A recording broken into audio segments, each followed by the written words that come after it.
1895년 10월 8일 새벽에 어둠을 틈타 경복궁에 난입한 일본 낭인들의 칼날에 국모인 명성황후가 시해당하는 전대미문의 사건이 발생했습니다. 이른바 을비사변입니다. 조선 팔도는 충격과 비통함에 잠겼고 이어 내려진 단발령은 선비들의 가슴에 불을 질렀습니다. 내 목은 자를 수 있어도 내 머리카락은 자를 수 없다. 전국 각지에서 의병의 횃불이 타올랐습니다. 우리는 흔히 구한말 의병 전쟁을 떠올릴 때 낡은 화승총을 든 남성들 혹은 낙과 죽창을 들고 고개 너머로 돌격하는 농민들의 모습을 상상하곤 합니다. 하지만 전쟁이라는 것은 전방의 전투원만으로 수행되는 것이 아닙니다. 현대전에서도 그렇듯 전투의 지속 능력을 결정짓는 것은 결국 후방의 든든한 보급과 군수 지원입니다. 총이 있어도 화약이 없으면 그것은 쇠몽둥이에 불과하고 병사가 있어도 먹지 못하면 싸울 수 없기 때문입니다. 오늘 소개할 인물은 총을 든 남성들 뒤에서 전쟁의 승패를 가르는 가장 중요한 탄약과 보급을 책임졌던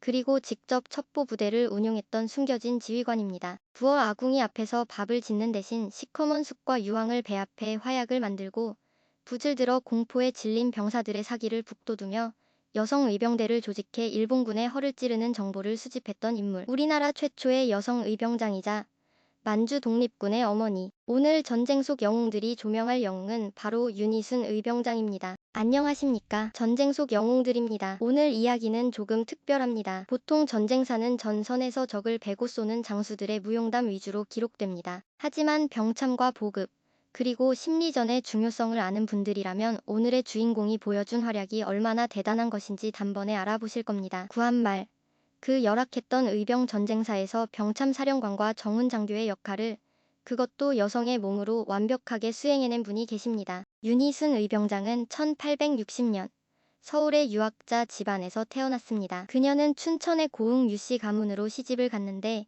시아버지가 바로 춘천 의병장으로 널리 알려진 외당 유홍석 선생이었습니다. 집안 분위기 자체가 강직한 선비 정신으로 무장된 곳이었죠. 을미사변이 터지고 단발령이 내려지자 시아버지 유홍석은 춘천에서 의병을 일으킵니다. 보통의 며느리라면 전쟁터로 나가는 가족을 걱정하며 눈물로 배웅하거나 피난짐을 꾸렸을지도 모릅니다. 하지만 윤희순 의병장은 달랐습니다. 그녀는 생각했습니다. 나라가 망하게 생겼는데 남녀가 어디 있고 안사람 바깥 사람이 어디 있겠는가. 그녀의 전쟁은 전장이 아닌 집 앞마당과 부엌에서부터 시작되었습니다. 당시 의병 부대가 직면한 가장 큰 문제는 바로 화력의 열세였습니다. 광군이나 일본군은 신식 소총으로 무장하고 탄약도 풍부했지만 의병들은 구식 조총조차 제대로 쏠 화약이 부족했습니다. 이때 윤희순 의병장은 집안의 여인들과 마을의 부녀자들을 모아놓고 비장하게 선언합니다. 우리가 비록 연약한 여자라 해도 나라 없이 어찌 살겠습니까? 남자들이 조총을 들고 싸운다면 우리는 그 총에 들어갈 화약을 만듭시다. 여러분, 화약 제조라는 것이 말처럼 쉬운 일이 아닙니다. 특히 흑색 화약은 염초, 유황, 숯을 정확한 비율로 배합해야만 폭발력을 가집니다. 비율이 조금만 틀려도 불발되거나 제조 과정에서 폭발하여 목숨을 잃을 수도 있는 매우 위험한 작업입니다. 당시 전문적인 설비가 있었을 리 만무합니다. 그녀는 화약의 주원료인 염초를 구하기 위해 낡은 집에 마루미 흙을 긁어내고 오줌 섞인 흙을 퍼다가 가마솥에 넣고 며칠 밤낮을 끓였습니다. 지독한 냄새와 유독가스를 마셔가며 염초를 추출해낸 것입니다. 그리고 숯을 곱게 뺏고 유황을 섞어 기어 이 화약을 만들어냈습니다. 그뿐만이 아닙니다. 솥뚜껑을 뒤집어 놓고 납과 쇠붙이를 녹여 탄환을 직접 주조했습니다. 춘천 의병대가 초기에 압도적인 일본군의 화력에 맞서 버틸 수 있었던 배경에는 바로 윤희순 의병장이 자신의 손톱이 다 닿도록 흙을 긁어내고 불을 지펴 만들어낸 이 탄약과 화약이 있었습니다. 그녀의 집은 사실상 의병 부대의 병기창이자 군수 공장 역할을 수행했던 것입니다. 하지만 그녀의 무기는 화약뿐만이 아니었습니다. 그녀에게는 총칼보다 더 날카롭고 대포보다 더 멀리 날아가는 무기가 하나 더 있었는데 바로 말과 글이었습니다. 전쟁론의 대가 클라우제비츠도 강조했듯 전쟁에서 물리적인 화력만큼 중요한 것이 바로 아군의 사기 진작과 민심을 통합하는 심리전입니다. 윤희순 의병장은 이 심리전의 대가였습니다. 그녀는 안사람 의병가를 비롯해 병정가, 경고한다 오랑캐들에게 등 무려 8편의 의병 노래를 작사했습니다. 그 내용을 보면 당시 유교적 관습에 얽매여 있던 여성이라고는 믿기지 않을 만큼 파격적이고 선동적입니다. 아무리 외놈들이 강성한들 내 나라 내 땅을 어찌할까. 우리나라 의병들은 나라 찾기 힘쓰는데 우리들은 무얼 할까.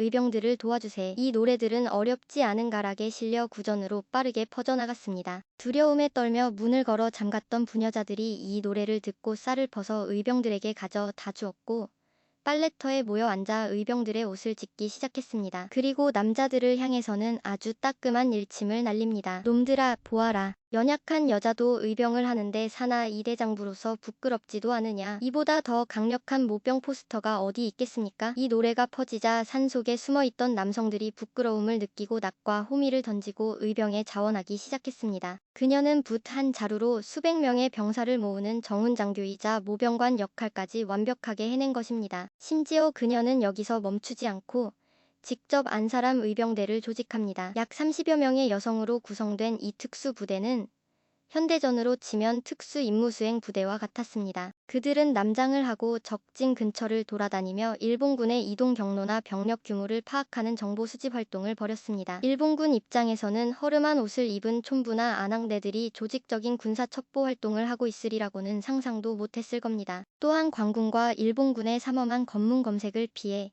치마폭 속에 화약과 비밀 문서를 숨겨 의병들에게 전달하는 위험천만한 보급작전도 수행했습니다. 그녀는 적의 허를 찌르는 첩보전과 보급작전의 선구자였습니다. 1910년 결국 조선은 일본에 강제 병합되고 맙니다. 경술국치 국권이 피탈되자 많은 사람이 절망하며 고개를 숙였습니다. 하지만 윤희순 의병장의 투쟁은 멈추지 않았습니다. 오히려 무대는 한반도를 넘어 대륙으로 확장됩니다. 1911년 그녀는 가족을 이끌고 머나먼 만주, 지금의 요동 지역으로 망명을 떠납니다. 당시 그녀의 나이 50이 넘은 때였습니다. 지금으로 치면 은퇴해서 노후를 보낼 나이에 황무지로 떠난 것입니다. 만주에서의 삶은 그야말로 생존을 건 사투였습니다. 그녀는 황무지를 개간해 농사를 지으며 독립자금을 마련해야 했습니다. 하지만 그 와중에도 그녀는 노학당이라는 학교를 세웠습니다. 이름은 학교였지만 실상은 독립군 사관학교나 다름없었습니다. 그녀는 이곳에서 조선의 청년들에게 우리말과 역사를 가르치는 것은 물론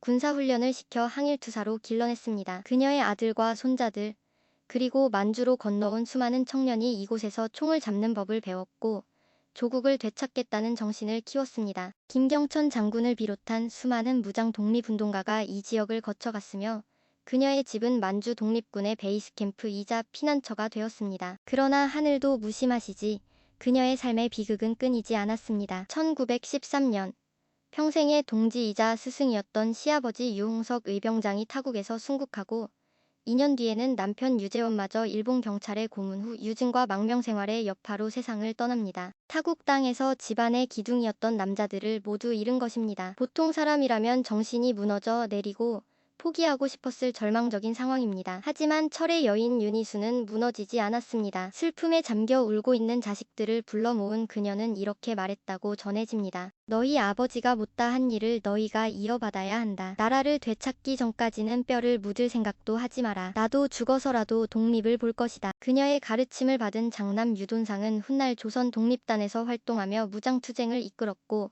사촌들과 손자들까지 가족 모두가 독립운동에 투신했습니다. 안타깝게도 아들 유돈상 역시 일본군에게 체포되어 혹독한 고문을 받게 됩니다. 어머니가 보는 앞에서 아들이 만신창이가 되어 돌아왔을 때, 그리고 끝내 아들이 어머니의 품에서 숨을 거두었을 때 그 심정이 어떠했을지 감히 상상조차 되지 않습니다. 아들 유돈상이 순국한 지 불과 11일 후 평생을 조국을 위해 모든 것을 불태웠던 윤희순 의병장도 1935년 8월 1일 76세의 일기로 만주 땅에서 조용히 눈을 감습니다. 아들을 따라가듯 떠난 그녀가 마지막으로 남긴 유언은 나는 죽어도 너희는 끝까지 싸워라 는 비장한 외침이었습니다. 윤희순 의병장은 단순히 독립운동가 집안의 며느리나 조력자가 아니었습니다. 그녀는 화약을 제조한 엔지니어였고 심리전을 펼친 선정관이었으며 여성 의병대를 조직한 지휘관이었고 3대에 걸친 독립운동가 가문을 지탱한 정신적 지주였습니다. 이는 흔히 전쟁을 남성들의 전유물로 생각하기 쉽습니다. 하지만 윤희순 의병장의 삶을 되돌아보면